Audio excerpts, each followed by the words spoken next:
Allô, allô.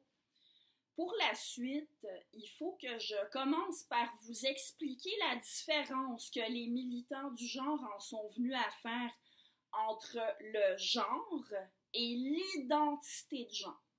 Bon, en fait, ils font la différence d'une manière plus ou moins cohérente parce que j'ai remarqué qu'ils passent souvent d'un concept à l'autre comme si c'était la même chose. Mais on peut somme toute faire ressortir la différence qui revient entre les deux concepts.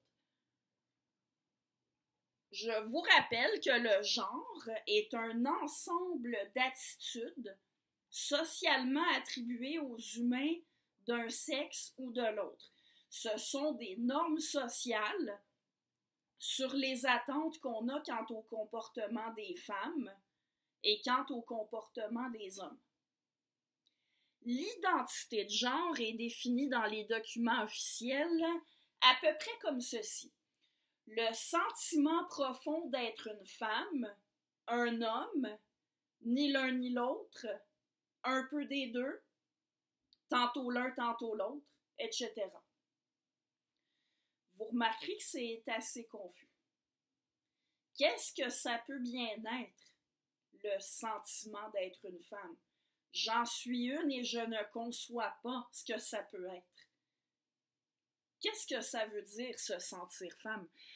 Si on me disait que c'est une expression par laquelle on réfère aux sensations qu'on est susceptible de vivre quand on a un corps de femme, je pourrais comprendre. Les femmes ont en commun des choses comme la puberté femelle, le cycle menstruel, le fait de vivre des grossesses pour beaucoup d'entre elles, éventuellement la ménopause. Donc, les femmes ont en commun des choses qui sont liées à leur anatomie. Mais là, ce n'est clairement pas de ça qu'il s'agit. Parce que les militants du genre spécifient que l'identité de genre n'a rien à voir avec le sexe. Alors, un mâle humain pourrait très bien avoir comme identité de genre de sentir qu'il est une femme.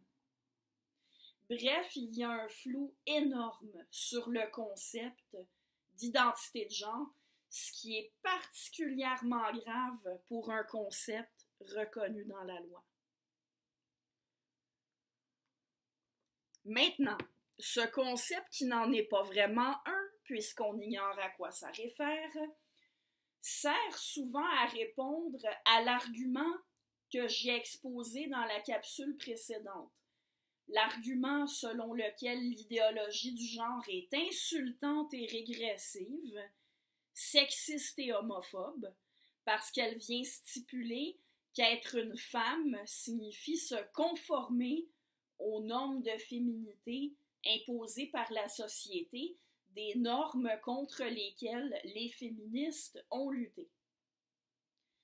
Quand on discute avec des militants du genre, j'ai remarqué qu'ils ne maintiennent pas jusqu'au bout qu'on est une femme parce qu'on porte des robes, qu'on se maquille, qu'on a un caractère doux et passif.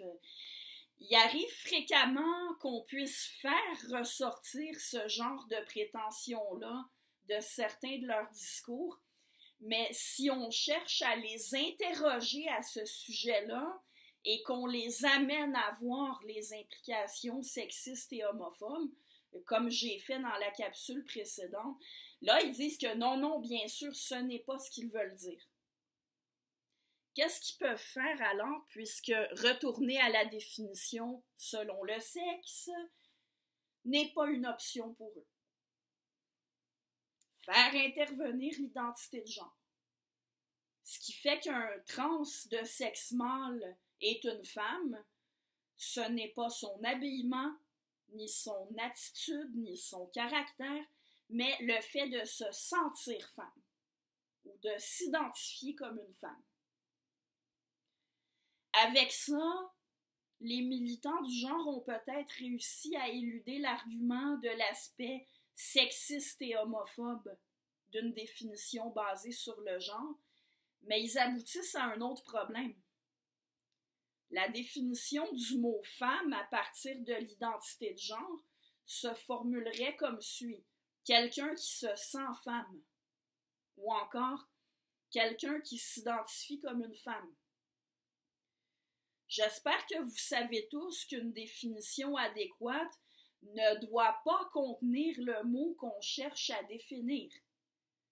Une définition qui inclut le mot qu'on veut définir, ça s'appelle une définition circulaire. Et une définition circulaire est une définition inutile. Pour que la définition serve à quelque chose, il faudrait expliquer en quoi consiste ce sentiment d'être une femme. Et ça n'a jamais été fait.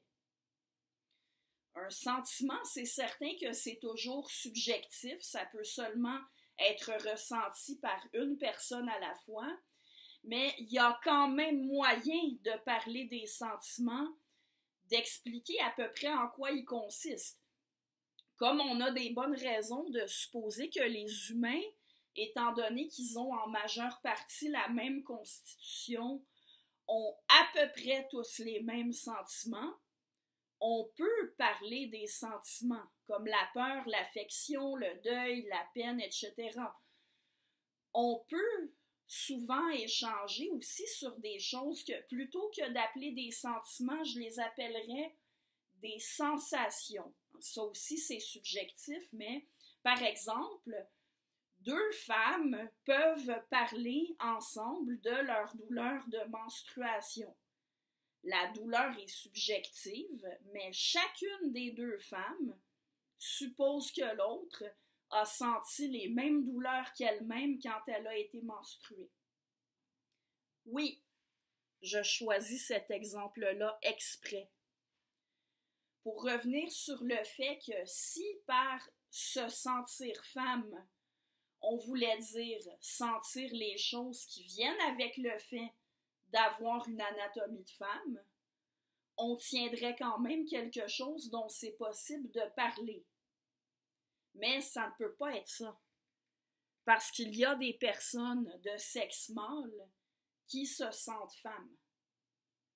Alors, le sentiment d'être une femme devrait être quelque chose qui n'a rien à voir avec l'anatomie femelle, mais ça doit aussi être quelque chose que partagent la plupart des femelles humaines, parce que la plupart d'entre elles s'identifient comme des femmes, et qui est aussi partagé par les femmes trans.